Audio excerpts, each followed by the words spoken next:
Good morning and welcome to Coffee and the Word. If you're a Bible student or if you've read through the New Testament, you might be surprised to find that there are four Gospels at the very beginning of the New Testament: Matthew, Mark, Luke, and John.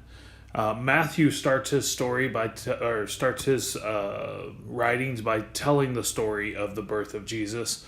Mark starts his introduction to Jesus at the baptism of Jesus, and then Luke also begins with the introduction of Jesus at his birth or his conception even. And then John tells us a different story about Jesus. John opens his gospel with these words: in the beginning. You and I both know where that comes from. We've read it before, we've heard it before. It's the very first book of the Bible. In the beginning, God created the heavens and the earth. When you open a text or you open a story, you open a narrative with "in the beginning," you, especially in Jewish culture, you're talking about that beginning. You're talking about Genesis 1. In the beginning, God created the heavens and the earth. The next words that John says are so encouraging and yet so definitive of what he's saying. In the beginning was the Word, and the Word was with God, and the Word was God, he says. He was with God in the beginning. Through him all things were made. Without him nothing was made that has been made. In him was life, and that life was the light of all mankind. The light shines in the darkness, and the darkness has not overcome it. And so his very opening statement as he begins to tell the narrative about Jesus, as he begins to tell the Jesus story, is, I want to take you not back to his birth, but I want to take you back to the very, very, very beginning. I want to take you back because the Jesus that I'm about to spend 22 chapters telling you about is a Jesus whose beginning doesn't happen in Bethlehem.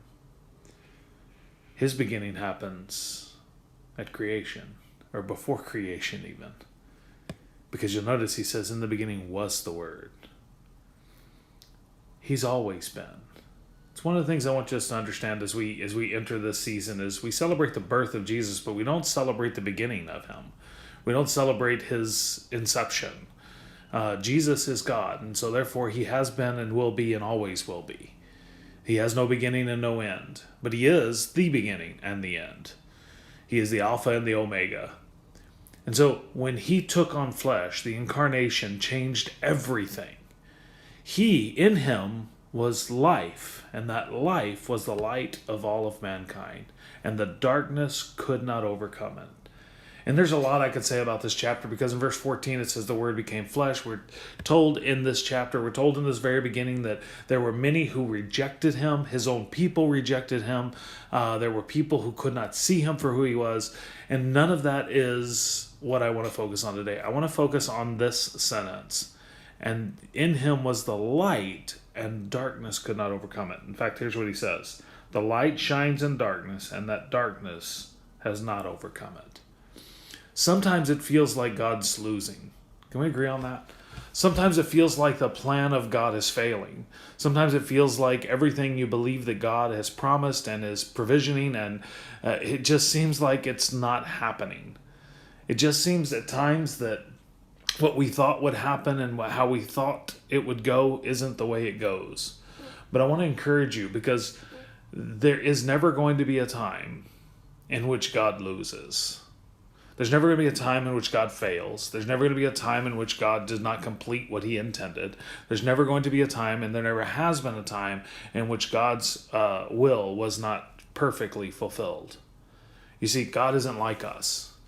He isn't changed by circumstances and failures. And I'm going to tell you, this is one of the greatest encouragements that you can hear. The darkness has not overcome it. Because darkness seems to overcome everything. Darkness seems to permeate all of us and all of our lives. And so to hear this sentence in the Gospel of John, darkness has not overcome it. And he could have said, and darkness will never overcome it. In fact, in John 3, he alludes to that. And so I want us to understand as we navigate the rough waters of December, the week of Christmas, as we drive through with all the other procrastinators and hear the horns honk and the lines build, I want us to remember that we also don't have to be overcome by darkness. We also don't have to allow darkness to reside in our lives.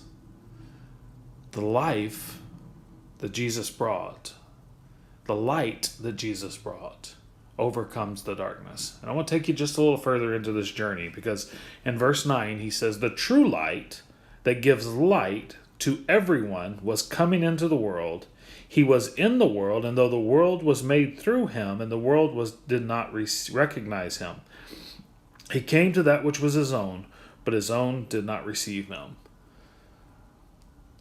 How about we make sure that we don't make the mistake that the world made in that day? Let earth receive her king. Let earth receive her king. And let's embrace the beauty that is Jesus and all the promises that come with it. I hope you have a wonderful Christmas week. I hope you get all the shopping done you need to do.